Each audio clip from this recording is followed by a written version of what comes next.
he met years ago. They had to remind him about this photo shoot that he did with this magazine called Young Magazine. Mm-hmm. It's a fashion magazine. And I was the person that was handing him the clothes while he was back there changing. And I remember that day he said, after the shoot, he was like, yo, I appreciate all of y'all, and I see you at the top. And when he said, I see you at the top, he looked at me. And so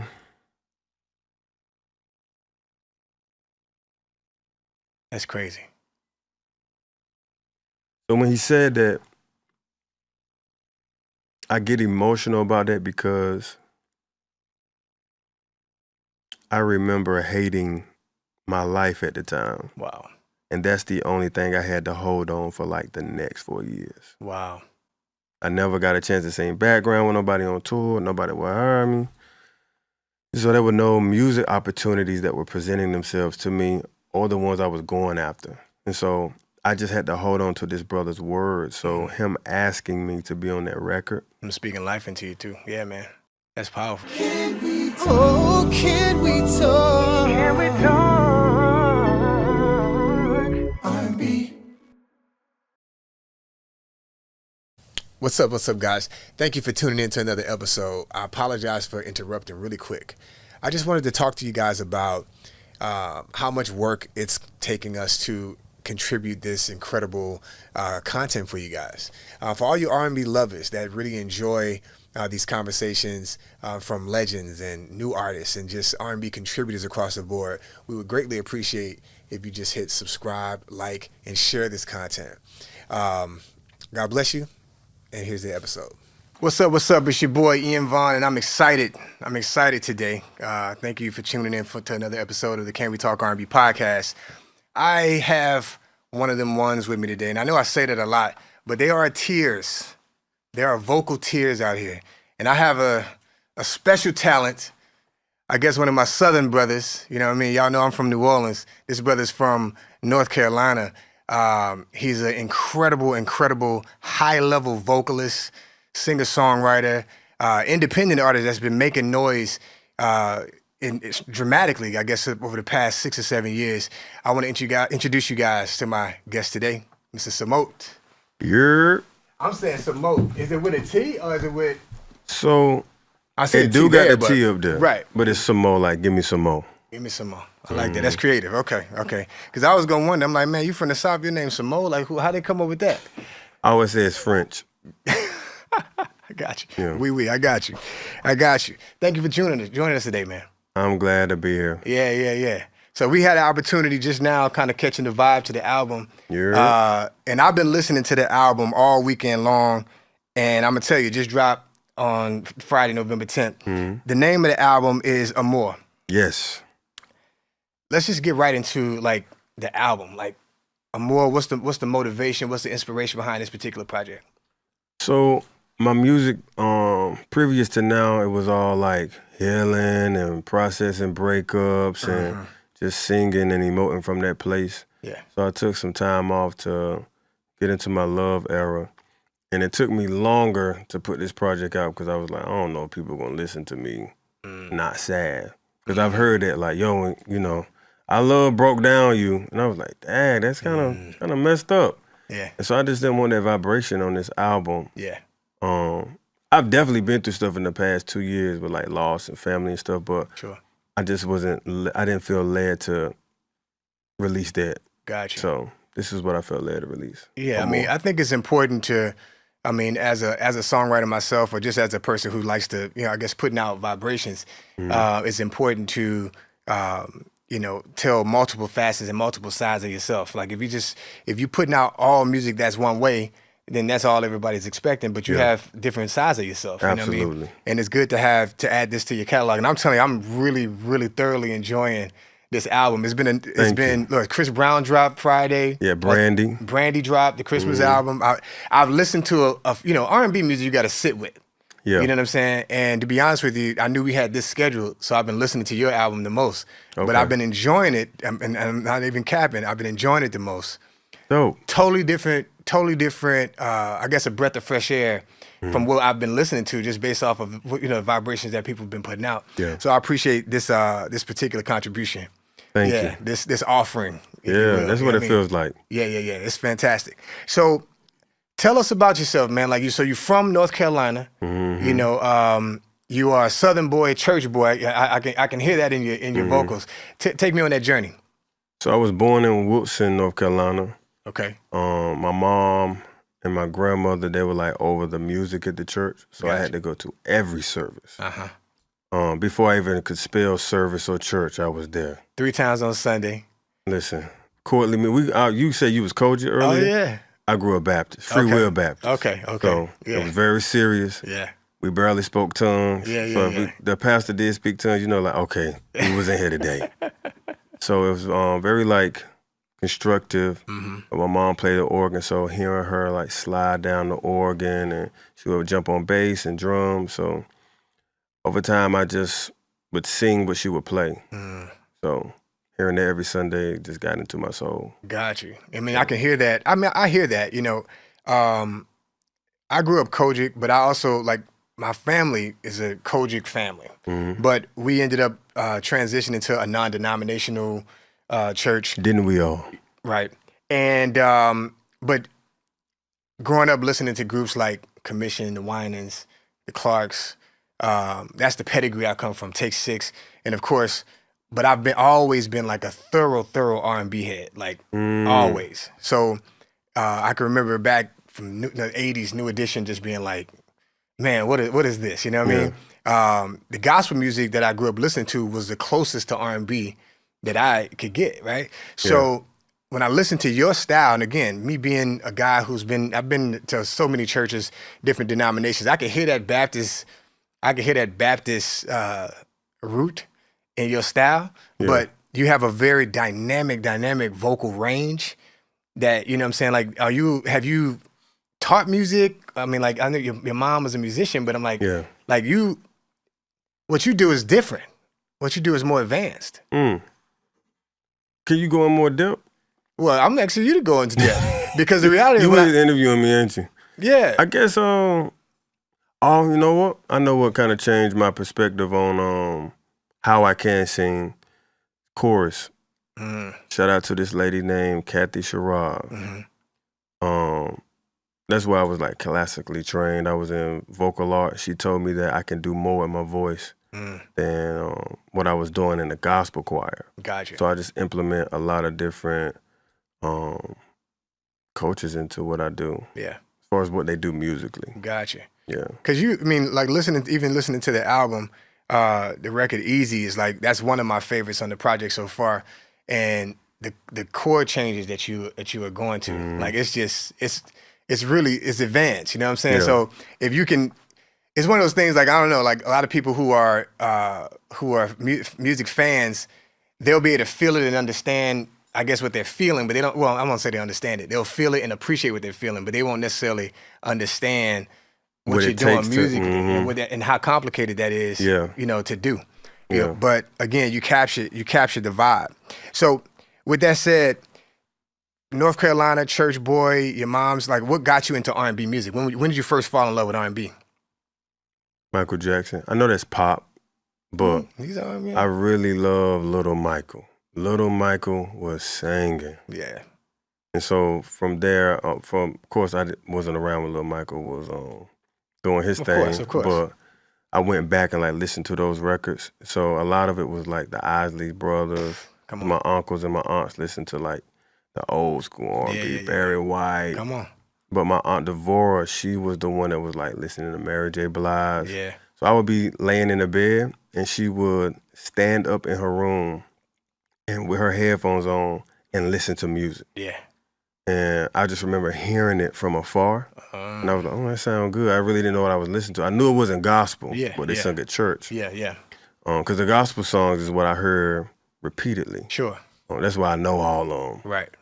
But yeah, just she was that window of R&B for me. Gotcha. Who are your gospel influences? Dorinda Clark Cole. Come on, man. J. Moss. Oh yeah. I did a record with J Moss. Word? Years back. Yeah. Yo, I gotta hit it. Yeah. Pajam. We did that. Hit me. We did that on my. I put a gospel album out back in 2007 called Good News, and one of the records I did with Pajam. Wow. Yeah. I might do a gospel record one day. Man, look, contribute. Just put to me is a thing of whatever you want to, whatever type of music you want to put out, like of your personality, of what's in your heart. Get it out. The same way if you have if you're having a breakup, write a song about breaking up. You have a song about redemption, write a song about redemption. Yeah. You know what I'm saying? Or if you have these different experiences, you know what I'm saying? So to me, I grew up in church. I wanted to put out a gospel project at that time because it's a part of who I am. At the same time, I'm more of an R&B guy. So I never say I would never put out another gospel project. But R&B is what I want to do. But even my gospel project actually felt R&B too. You know what I'm saying? That's just the style of that I did. But in terms of for what you do, I can hear that from you. You know what I'm saying? But right now we're talking about Amor, and what you've contributed to this in this project is just absolutely. I'm floored by the album. I'm not Thank trying you, to. man. It's actually throwing me off in terms of the direction I wanted to go, because I'm telling you, this record is strong. That means a lot because I almost didn't put this album out. Really? Yeah. Why? What I said earlier, I was just people In a so different used to I knew what they were used to hearing me do, like ballads, so slow songs. Yeah. So this is like got some up tempo stuff, and it's a different like BPM palette for me. Yeah. But I also understood that that's important for me as far as like my whole catalog. Absolutely. When I go on tour. That wasn't like the main reason why I like the BPM in the catalog, but it was like a plus. Absolutely. So yeah, now y'all went crazy on it. Who all worked on that album with you? A lot of people. So I'm gonna shout out all the producers. There's my homeboy Wilkes, who actually did a lot of arranging on Easy. Okay. And loving you. That was him. He told me to do that part. Gotcha. Nice. My homeboy Union. There's Bueno, Gordy Max, K-Han, who produced Moonlight. Nice. I said Bueno. Yeah, Bueno, Gordy Max, Alex the conductor. And those are the main producers, like people that the hefty joints. Then there were people that played on it. Got you. Like Zai, who's from my hometown. Nice. Played guitar. No, y'all all did a fantastic job. I can't wait I'm gonna have to catch one of the dates when y'll start performing it. Absolutely. Yeah, it's a show. I have to. So I'm asking you these questions just kind of leading up to B. Cox was on a podcast not long ago. I think it was Ray Daniels. And he mentioned the difference in R&B, like what's missing in R&B today. And he was talking about gospel music, or the church is missing. So when I thought about that, I mean, hearing him say that, and I have to agree in some ways, because growing up, like the guys I listen to, again, you listen to Al Green, you listen to Stevie Wonder, you listen to, again, to the Winans and the Commission. I hear all of my favorite singers, Jasmine Sullivan, Brandy, all these people, they always throw back, Boyz II Men, they always throw back to those guys, Jodeci. They like, we listen to Commission, we listen to these guys. And you can hear those foundational roots, What are your thoughts on that as it relates to where R&B has gone over the past so many years? I think hip-hop, it was hip-hop's time to reign. Sure. And our culture, singing culture in general, is heavily influenced by hip-hop, and it's very simple, it's very to the point. So when it comes to melodic stuff, a lot of the singers have become very simple, just to a point. And the singers, AKA singers, they were pushed to the background to support the people who have the look, to support people who are just simple and just to the point. Yeah, so. That's true. When I listen to, that's funny you mentioned that, the singers, right? Who are the singers? Give me some of the singers in R&B music. Jasmine Sullivan. No question. Brandy. BJ the Chicago Kid for sure. For sure. Lucky Day can sing. Oh, no question. I really like Givion's tone. Givion's dope. Yeah. the people off the I top haven't of the fully dome. tapped into Givion's catalog just yet. I do like his voice. He has this really deep, moody style, and I mean it's dope. It's unique. So that he has a solid lane for himself. He's definitely got some good records. But you know what? When I think singers, I always think like people you can hand a microphone at church, and we're gonna feel something. Mm-hmm. Off the top of the dome, like a Fantasia. Oh, for sure. Yeah, you know, she from the Backwoods. That's my cousin. Is it really? No, but I feel you. She from North Carolina, so that's my cousin. I got you. Fantasia, of course. That's the only people I can think of right now. Gotcha. Yeah. I think about that, and I like the record Pj Morton, you guys did Better. Yeah. Ain't nothing but some singers on that joint. I just, maybe like 2 months ago, I was like, okay, I deserve to have been up there. Yeah. I'm just like, Pastor Tim Rogers and Come on. Zacardi. Yeah. Like, Zacardi is out of here. Gene Moore. It was crazy. Yeah. Zacardi, that dude, man, I don't know him personally. We met maybe once or twice. I remember when he used to sing with James Fortune, right? Mm-hmm. And I met him at some event in Nashville years ago. He was like singing with the choir, but he would sing with with James Fortune's group, and he was leading. But in so many years, he started his own solo career, and I mean, this guy has been absolutely killing. Yeah. And there was a post, I want to say Tank posted it, or somebody posted it not long ago. Well, it was last year sometime, about R&B singers or singers versus gospel singers. I saw that post. You saw that? Yeah. I commented on it, and I was like, they were talking about him, and they were talking about this other, I think, Kalante. Gavin. Gavin. That Negro can sing. That boy can sing. He sound like fried chicken and over-salted collard greens. That's right. Go ahead. That's right. But I saw that list, right? So my favorite, so we talk about male vocalists. Mm-hmm. My favorite R&B male vocalist in modern times is Joe. Period. I can't believe I didn't say Joe a while ago. I mean, and Music Soul Child. Music Soul Child beast too, for sure. Yeah.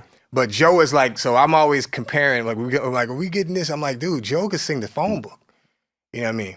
Like, I didn't know that Joe could sing, like, sang, like, I did not know he could do that until I seen a live performance of his. Just life flex. Joe can do way more than that. Yeah. Joe ain't no joke. Look, I posted on social media not long ago. Mm-hmm. Who had as a male vocalist, who had a better vocal performance on a record, like than Things Your Man Won't Do in a long time? I'm not saying, you know, I can name a few other songs and a few other people. I think, you know, like Lenny Williams, Girl, You Know I, like his performance is probably top 3 all-time male vocal performance and on a record. So I'm like, in modern times, I'm like, I think Joe might, this is just my personal opinion, there's no fact to it. And I like to have these conversations with that type of thing. So, but back to the point, was Zacardi, when he posted that, I had a conversation. I was like, look, Zacardi and Kalante, these guys are vocal giants, like, period. I said, but I can't automatically put that over guys like Joe, you know, people like that, because that sound is one-sided. You know what I mean? Like, in terms of, like, it's just, you want to praise and worship, you put this on. Yeah. I don't know, I'm not saying that they can't, but I don't know that I could hear them croon the way, you know what I'm saying, a lot of R&B greats do. Yeah. I can think of some gospel guys who probably could, like a J Moss. You know? Oh, for sure. You know. That V2? Come on. That was R&B. Oh, no question. No question. Yeah. So I think about that. So I'm just asking you that. Like, would you compare that or rank that? I mean, you were one of those guys who are a gospel-rooted guy, but you're an R&B crooner. You're a real crooner. Thank you. What was your question? The question is, like, in terms of, like, from an R&B side of things, or from that conversation standpoint of the gospel male singers versus the R&B male singers, like, how do you compare that? Or how do you gauge that? I don't know if I would, actually, because R&B comes with a certain swag that you gotta have that gospel cats can't have that swag, because then it becomes carnal or fleshy, as they would say. So I do think Zacardi could definitely do R&B though. No, I believe. For sure. For sure. I'm pretty sure he got some records in the tuck, but is that exclusive? Is that some exclusive info? No. I have not heard any like records from Zacardi other than that Now, I one. started messaging him like on Instagram. I'm like, dude, like first of all, like you him. You know what I'm saying? First of all, I can't say this. You know who I have heard some R&B from? Who that? John P. Key. Really? You know what? He might call me and get me, but I don't doubt that. I don't doubt that. I grew up a huge John P. Key fan. And it's good. I bet. John B. Key, shout out. Look, he's one of the greatest of all time. Like he was that, you know, it's kind of, we were talking about R&B, but we almost going to a gospel conversation. John P. Key was that guy before Fred Hammond, you know, and Radical for Christ, right? So, you know, we knew Fred from Commission. We knew him from playing bass for the Winans and that transition. But John was like, you know, that crazy singer, had the choir doing all these crazy arrangements. You know what I'm saying? What was it called? It was John P. Key and New Life was the name of it. I grew up heavy on that. So I'm interested to hear that. Yeah. I'm very interested to hear that. I remember seeing John P. Key years back at a concert a number of times. That's just hard up, shutting it down. Yeah, like he still ain't no joke. I bet. To this day. I bet. Man, shout out to Pastor John P. Key. That's my boy. Yeah. So you've been nominated for a Grammy for Better, right? Yep. For the record with Pj Morton. Can you tell me about how that happened? Like how'd you get into that, or how did PJ call you? Like how'd that go down? Yeah. I was on a private jet to Japan, and no, I was already in New Orleans. Okay. And PJ found out I was in New Orleans, so he was like, "Yo, let's make some music." Nice. And so I walked in the studio all nervous. He probably didn't know I was nervous, but I was. Yeah. And so we made probably like 3 songs. Nice. And before I left, he was like, "Yo, I want to get you to sing on something like just really quick before you leave." I was like, "Yeah, sure." I probably sung like a minute and a half of singing, and I ain't think nothing of it. Next thing I know, I'm walking down the street in my hometown, and my homeboy called me like, "Yo!" And I'm like, "Yo!" Yeah. I don't know what he about to say. He's like, "Yo, congratulations." I'm like, "Congratulations." Come on. And he's like, "You don't know, do you?" He was like, "Check your phone." I checked my phone. It's like Pj Morton, Don Richard, like all my artist friends are like, "Congratulations on your Grammy nomination." I was like, "What? Wow. For what?" Wow. I ain't even put out a record. Wow. But it was with PJ. That's fantastic. Yeah. That's fantastic. I mean, just to be a part of the project with him, like right now, I think PJ is like one of the guys that's like, he's carved his own lane out. Absolutely. As an independent artist, extremely talented vocalist, instrumentalist, you know, just a songwriter, producer. And he's opening up a lot of opportunities for a lot of people. I'm watching. Yeah.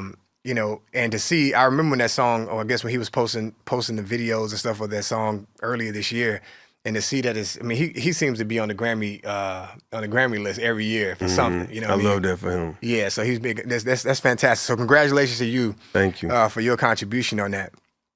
So we talked about male artists in the space, like for you being independent artist, you've like made a lot of noise as an independent artist. You know, I've been an independent artist for 20 years. I've made some noise. I've made some splashes.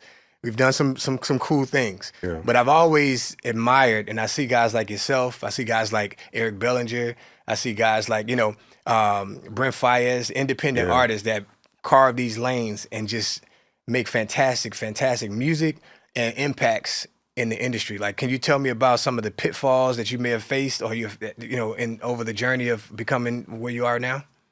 Yes, I'm tired. That's one of the biggest pitfalls. It's a lot of work. Yeah. And sometimes you are, not y'all, but you're surrounded by people that don't understand the amount of energy it goes into just doing one show. Yeah. And there's so many people pulling at you. And when you're independent, you got to pay for everything. That's right. Until you start getting sponsors and stuff. But Sure. I've never had a sponsor for anything. It's just been me and God and Grace and my amazing friends that's just like, yo, I believe in you. Let's do this.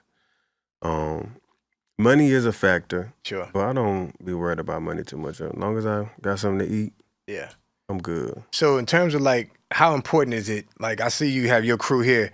How important is it to have a team to help you do that? Because I know the feeling. I mean, this show, we're an independent show. I'm paying for everything, you know, and we're a traveling show, so it gets expensive. But it's like I said, this is a labor of love. So I want to create a platform like this to have people like yourself talking about the journey, you know, really just, you know, putting your message out there in the ethos that's going to be a permanent stamp outside of just the music, so that the people who listen to you 10, 20 years down the line, they'll be able to, they know who you are. You know what I mean? Yeah, it's very important to have community. I was talking about that last night at the show. I was just telling everybody I really appreciate them and I thank them, because you cannot do it alone. Right. You may want to, but you cannot. It's impossible. Yeah. Too many different parts and factors that go into each other. So I like to have good people around. For sure. I ask for help. At this point in my life, I will. Absolutely. Yeah, I mean, big shout out, I guess, even for the Can We Talk R&B podcast, big shout out to my producer and our team with LaunchPod, because we, you know, we're independent, we're doing all this ourselves, but there's no way I could have done anything that we're doing. Stressed out. I'm already stressed, but but in terms of what we're doing with my production team and so forth, they really help us do this. I understand how important, how valuable that is. I do want to say, you and I are great examples of pushing through the stress. Yeah. Because a lot of people think that when they go to pursue their dream, that it's going to be easy, it's going to be great. No, it is not. Right. There's a lot that goes into labor. Yeah. And so if you're not willing to give birth, you really don't want this. Touch on that. Yeah. Touch on it like, oh, man, it's so many, just really quick. What's up, y'all? Sorry for the interruption, but I have to tell you guys about an amazing offer from Lavasier. If you're watching and love the suit I'm wearing, you need a new suit, look, I got you. I spoke to the owner, my guy Cortez, about creating an offer for you, and just say I hooked you up with it. Look, for church, for business, for a wedding, it doesn't matter. You're getting married, whatever it is. Listen, visit lavasiersuits.com. That's LAVOISIERSUITS.com, and treat yourself to a dope suit. Use the promo code Ian Vaughn, and you'll receive 10% off your order. Again, that's lavasiersuits.com. Now back to the show. So you write the album, you get the music, then you have to have energy to sing everything you wrote. Mm-hmm. Then once that's done, you got to do all the splits on the album with everybody's different producers. People want different things. And then you have to do the photo shoot for the album artwork. Then you have to, like, that alone right there is just, that'll wear somebody out. For sure. Then the album come out, you got to perform it. Yeah. And you got to sound good, because if not, people are going to talk about you and say you don't sound good live. Then you have to do, like, interviews and stuff like this, and this looks cool. Right. But I've been up since this morning. I bet. Now, I'm glad to be here because I'm grateful. Yeah. And the kid in me is like, woo, boy, you sing for a living? This is crazy. Absolutely. But for a lot of people, they do not enjoy their craft anymore. Yeah, I get it. So I just always want to be in a place where I enjoy it, but there's a lot of sacrifice that comes with it. And people have to know that before they get into this with what we do. Absolutely.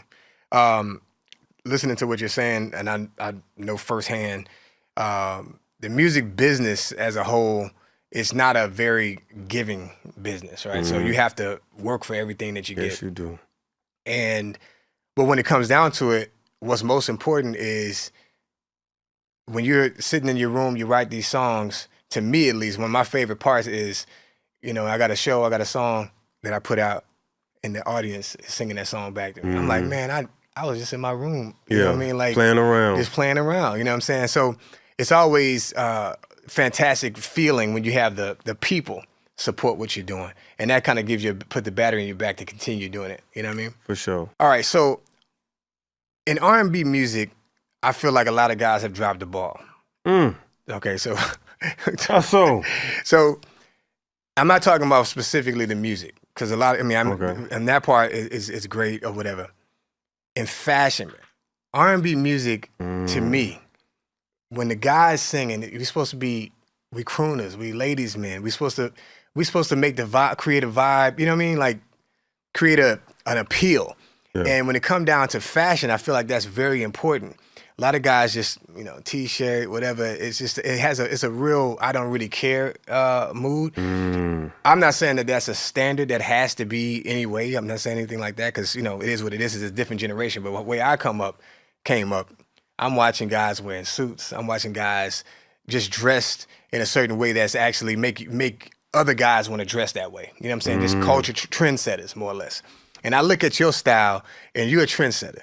Thank you, can we talk about your fashion and how have you incorporated that into your artistry? I don't want to take up too much time, but I love it. No, I just like looking good. Yeah. My grandma and my granddaddy, they used to wake up in the morning time and you thought they were going to quarterly meeting. Every day she had on a skirt, some type of gown. My granddaddy used to put on a suit to take out the trash. Come on.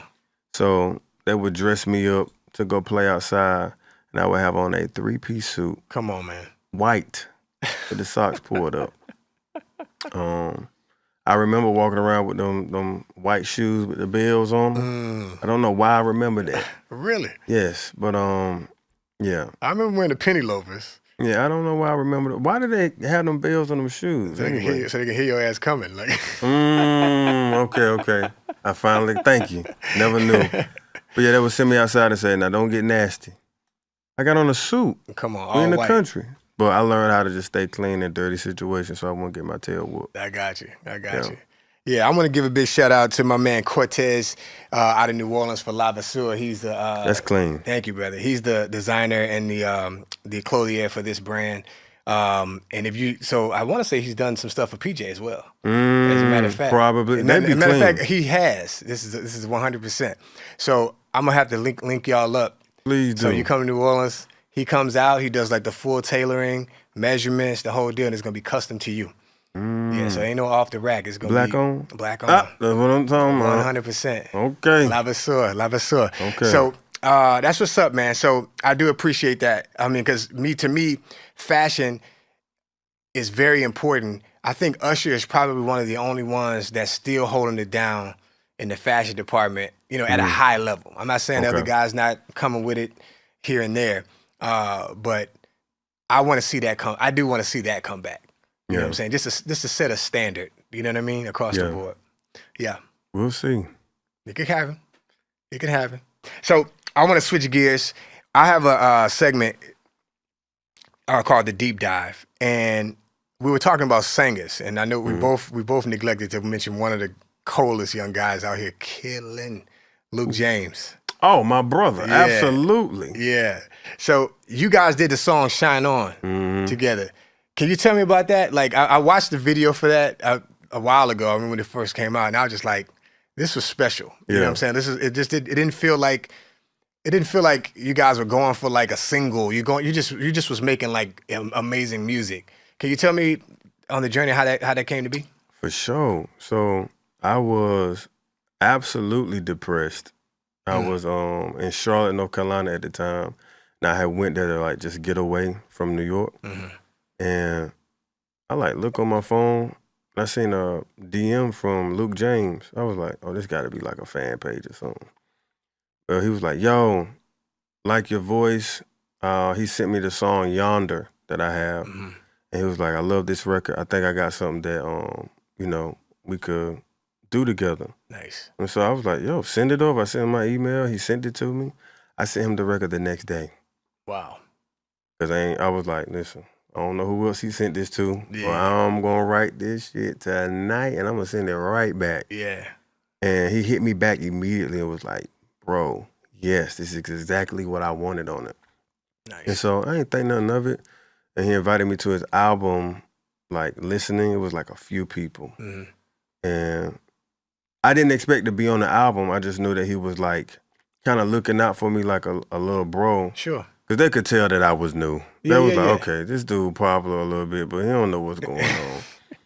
And so when that song came on, it was the last song on the album. When it came on, I really did not expect to be on it. And when I heard my voice, I had to stop myself from crying. Wow. Because I was like, I cannot believe this dude, this star, out of all the people that he could have asked to be on his song, he asked my black ass. Wow. It's fantastic. Can I cuss? Yeah. Okay, yes. shit. But yeah, I'm still so grateful.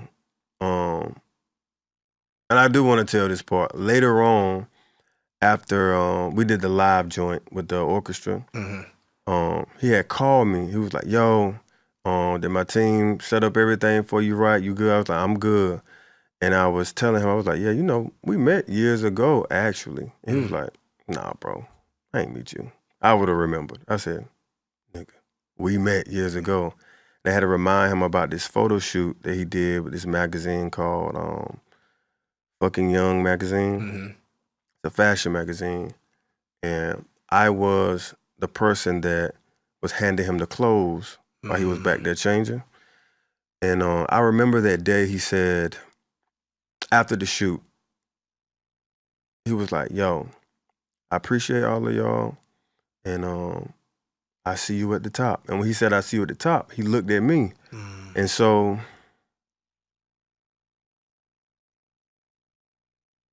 that's crazy. So when he said that,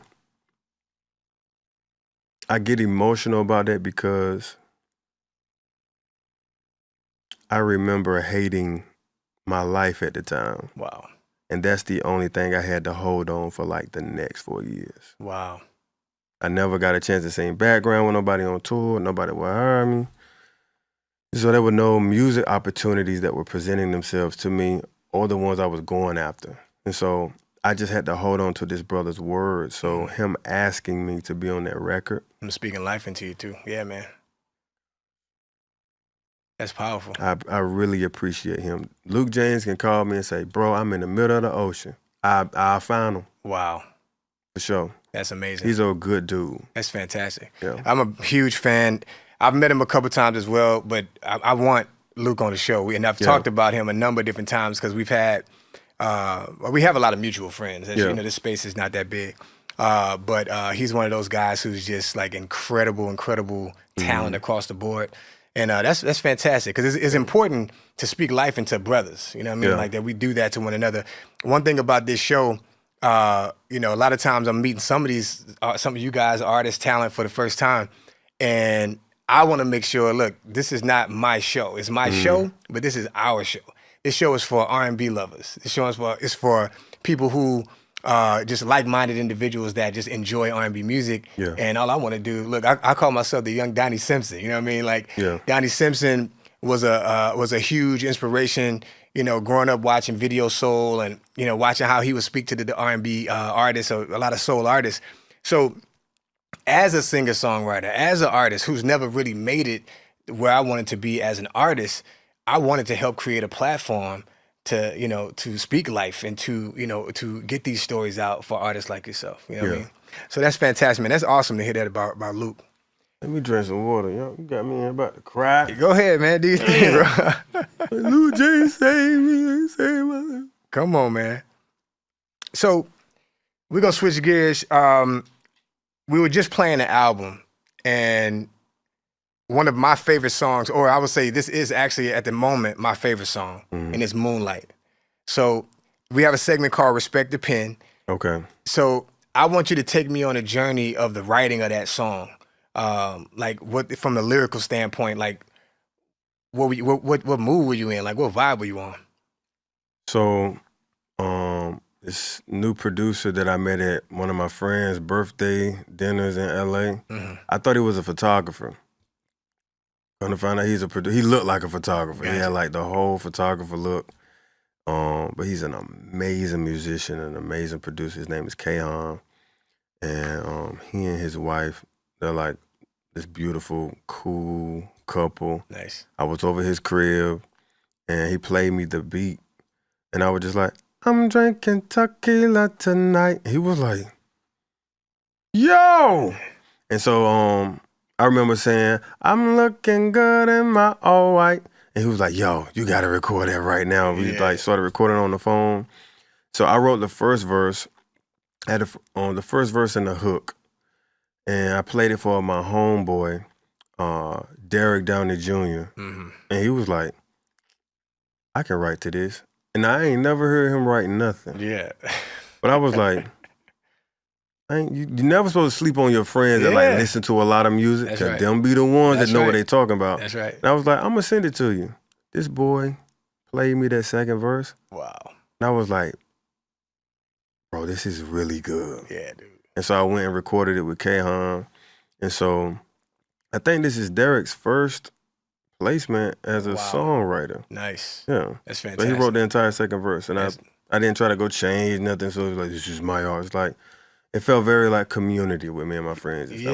That's fantastic. That record has this 80s, it's like this, like the from the drum cadence to the, to the sonics. It's masterfully done. I mean, the whole album is really a vibe.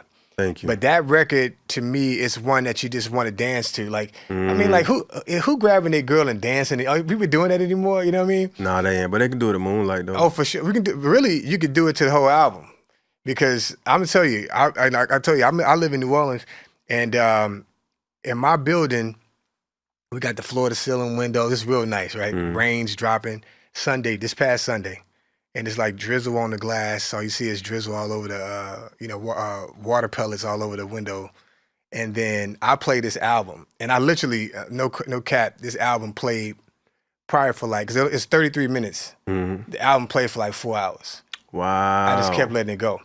And, I grabbed my wife, we danced to Moonlight, we danced to Easy. You know what I mean? Like, the album is really That's dope. That's really exactly hard. what I wanted. Yeah, man. Yeah. And it was, I wanted to capture the moment for us, and just in that moment, it was present. But I wanted to pull out the camera and just film it, you know what I'm saying? And post it like, man, like, this is what we're missing. I wonder if people are doing that anymore. You know what I mean? In R&B music, that's what it's for. And I feel like for a long time, R&B had lost its identity some. So we didn't have a lot of artists, putting out music that spoke to that versus all heartbreak, all pain, all drama. It wasn't enough, or it hasn't been enough R&B music that's just like Al Green, you know what I mean? Like, these records that inspire us to be more committed in love and so forth. You know what I'm saying? And I feel like this album has a spirit of that. Yeah. Is that? Absolutely. I don't, like, it's cool to say toxic stuff like, cheated on you 3 times and you still with me. But it's like, if I have a daughter one day, do I really want her to be with somebody that cheats on her 3 times and she stays with them? Like, Absolutely. So I just wanted to put out something that was about love, something positive, not too heavy. Yeah. It definitely still has depth with the sonics and everything. For sure. Yeah, I want people to have a good time. I want to have a good time. Absolutely. Yeah, I'm tired of crying. Yeah, come on. Damn. I love it, man. Like I'm glad we got a chance to meet, and I'm glad you came out to do the show. But doing this show was so cool is, we just launched a Patreon page, and on our Patreon, I'm doing like album reviews. So I'm doing album reviews of both new albums and old albums. So I'm introducing songs from, I'm listening to High Five, I'm listening to, Jodeci, I'm listening to Earth, Wind and Fire. And it's a whole new generation of people that may have heard some of these names, but don't really know, you know what I'm saying, like what these songs mean or whatever. But you don't have to be a new artist. I mean, whatever music that you're putting out, obviously, music, R&B music specifically, is meant to be here for some time. For sure. You know what I'm saying? Be here forever. And it's one of those things that you can't just listen to once and then, I heard the album. Yeah. And although we're in this microwavable society, right? So in terms of music, album comes out a week, then you're on to the next album. But R&B music is not really designed for that because, for one, the time that you put into, creating the songs, writing, arranging, and so forth, and then, listening to these projects, you have to sit with these records. You know, right now, Moonlight's my favorite. Right now, Easy's probably my second favorite. But I ain't gonna hold you. Like, what's it called? Sex in the morning. Mm-hmm. That's a quick runner-up. You know what I mean? Like, the album is just getting better and better the more you listen to it. You know, so that's how I feel about, you know, your album. You know, it's one of those albums that I feel like is a timeless piece that if people sit down and listen to it, they're gonna truly, truly enjoy it. Yeah, and it'd be a breath of fresh air to what's going on in the market right now. Yeah, I don't think it sounds like anything else either. No, not at all, not at all. What? So let's get to this. I'll switch to some hot takes. So name any artist that you like. Who you listening to right now? Are you listening to any artists right now? Not at the moment. I would just listen to Ice Spice on the train. Okay. I like that song Deli. That's hard. I listen to a lot of Dawn Richard. You know what that is? I've heard the name. Okay, yeah, it's Diddy Dirty Money. She was in Danny the Kane. Come on. Yeah. Oh, not no Dawn. Dawn's from New Orleans. Yes. Yes. She's dope. Listen to a lot of Dawn. I listen to Toro Amor, that's alternative. Okay. A guy named Chad out of South Carolina. Okay.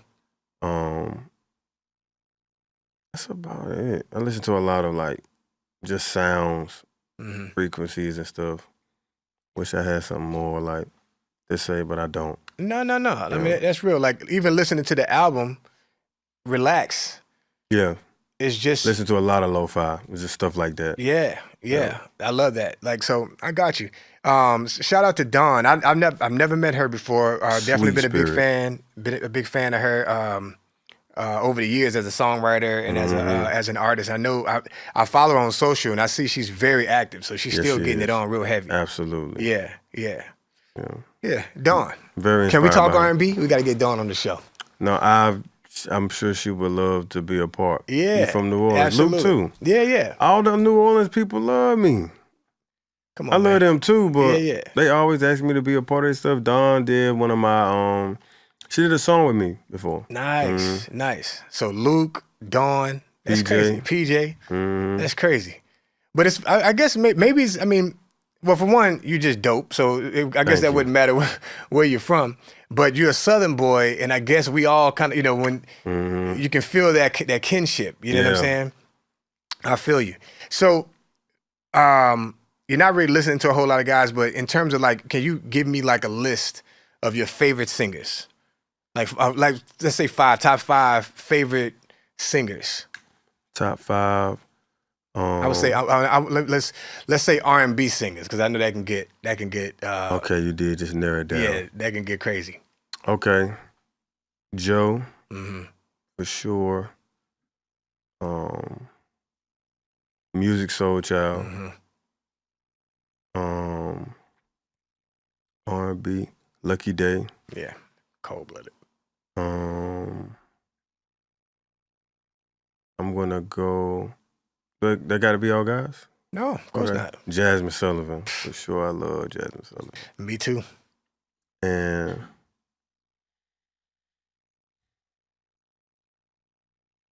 R&B, I'm gonna go with I know she's pop, but I consider Whitney Houston R&B. No question. Okay. Yeah, I mean, she's kind of like a everything, baby. It doesn't matter what she sings. But what's pop? You know what I'm saying? Pop, specifically at that time, pop was popular music. R&B, and R&B was pop. You know what I'm saying? You had a lot. I mean, you mentioned Michael Jackson earlier. That Off the Wall album, although it's post-disco, kind of disco album, I mean, it got R&B all over it, if you ask me. You know what I mean? So, and of course, Whitney Houston has a lot of, I mean, she's Queen Mother, right? You know what I'm saying? Like, we know, shout out to the Queen. But that's what's up. So, in terms of like what this album that's out now, just dropped November 10th, you have a tour coming up? Like, what's next for you? I am working out a tour in the works. It'll be like first, second quarter next year. Okay. But right now I'm just gonna work on like visuals and stuff. Yeah. And just keep promoting the album and I almost said something that I can't speak about. That's why I started smiling. I got you. But it's something else that goes along with this album that I just can't talk about right now. Got you. So, and I'll say this. I know I said it earlier, but I was watching on social one of the clips. You were in the back of a cart, and you guys were talking about the girl asked about Whitney Houston, and you sang. You sang on the Whitney Houston records, and she said, you know, where do you rank her as a singer? I think, and you said you rank Whitney Houston as a 10, and then you ranked yourself as a 9. I did. Yeah. So when you rank yourself as a 9, and honestly, you can't even argue with that, right? No one can. I mean, they can try. Well, you know, well, of course you can try to. People but got again, their favorites. I mean, I just like me. No, you dope, man. You dope. You're one of the elite. You're one of the elite singers. So when it comes to the that level of, you know, you got 10s, you got 9s, and I don't want to rank anybody from a competition standpoint, but you know, we'll just leave it at that because I'm like, go ahead, call it out. What you about to say, man? Well, I'm just gonna say this, and I'll make this strictly about you.